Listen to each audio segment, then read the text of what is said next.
Лука будет 23, коллекция очень женственная и романтична, и футуристична. Потому что в этот раз я вдохновлялась Сингапуром.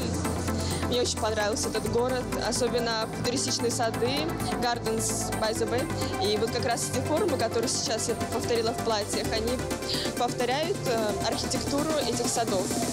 На самом деле работа очень долго велась, потому что сложный крой был, и было очень важно до миллиметра продумать каждую шов, каждую строчку, все пропорции нужно было соблюсти, и поэтому полгода, 5 месяцев работы.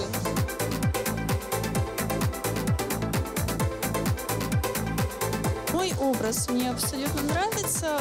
Он подобран в достаточно спокойных цветах. Я очень люблю эти цвета. Практически не делается акцент на глаза, что является, ну, как бы сейчас тоже трендом. Мне нравится мой образ. Единственное, что я бы поменяла прическу. Да, платье нравится, но в повседневной жизни нет. Скорее всего, на какое-то светское мероприятие.